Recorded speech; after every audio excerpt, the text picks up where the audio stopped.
Totally. And that's what was such a beautiful relief coming back into clinic and having a whole new capacity to actually turn up and find cards. And what I used to feel like was really overwhelmed. And I was really centered in the mind, and I was trying to work out the problem and be like, okay, they've got this and they've got that and they've got this diagnosis and this symptom and this liver and this cell, and trying to then I had this pressure on myself to create a perfect formula that was going to address all of their symptoms plus their deepest underlying imbalances, that would take not that much work from them, and that would magically fix them in the next 4 weeks, right?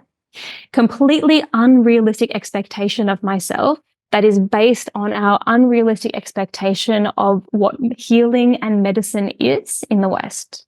So we have this medical model where we go, oh, I go to the doctor, I say, I've got psoriasis, and they go, here's corticosteroid cream, just put this on, and then I can then be magically fixed with this magic silver bullet that they've given me, and that's it. I never go back, right? So that was there.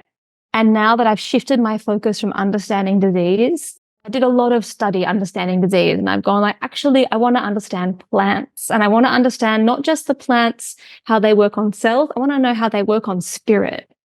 Like, what is the invitation that each plant has for like spiritual or psychological transformation? Because when you can match that up with the person in front of you, then what I'm finding is often a lot of those physical symptoms also kind of magically match up, right? And I've moved towards working with single herbs a lot more.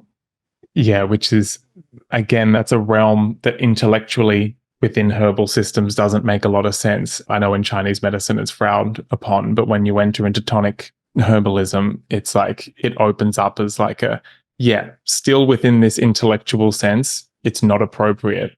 But it gets very different when you bring in heart perception or personal perception of a herb that is an ally. So yeah, really, I love that distinction.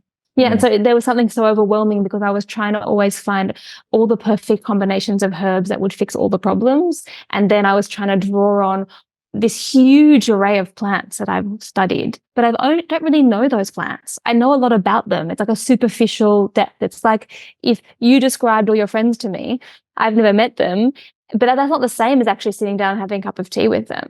And then if I was trying to like matchmake one of your friends with one of my friends, but I'd never met them, I just heard you talk about them, the likelihood of doing that correctly would be really low, I kind of forgot about this part of the conversation here, is that the combinations of herbs, and the trying to put as many herbs in as possible that are going to solve those issues, kind of trying to ignore the dilution of the dose that happens as you include more and more, and also not taking away from the magic of when you find a cohesive formula and it is just perfect as well. But I brought up a few years ago at SuperFeast when I would have really institutionalized herbalists come to me and say, you cannot sell that herb on its own. And I'd be like, oh, I'd go, well, there are the formulas here to meet majority of the population with that. But the reason I've got these here is because we started in such an imaginal realm of very slow moving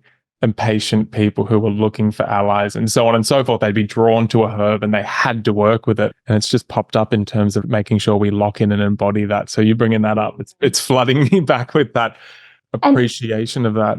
Chinese herbal medicine is really about formulas generally. Like that's how, and they've been masterfully crafted. And I know some Chinese herbalists who started off making their own formulas or adapting formulas. And after 10 years in practice, they're like, the traditional ones just work best. Like it was gone back fully to just the traditional formulas. That's not Western herbal medicine. Western herbal medicine is very much, our history is a history of simples and single plants.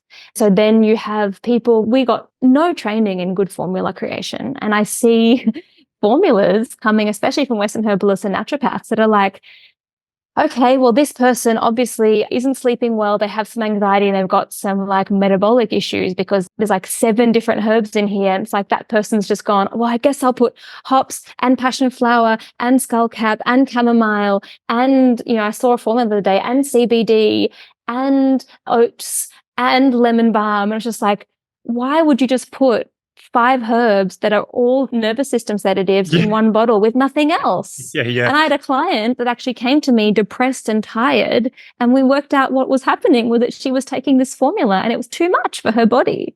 She was getting depressed because she was having all of these sedative herbs with, I would say, no skill in actually carefully matching those plants to that person.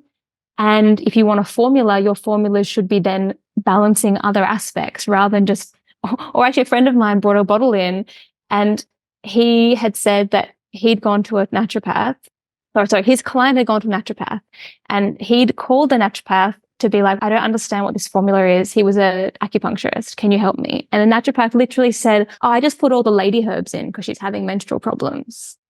Yeah, fun. Yeah. That's unbelievable that that's where Western herbalism landed. And I don't say that to denigrate naturopaths at all. There's just very little training in, 1, how to make formulas, or 2, how to use simples. And so then where does that leave people?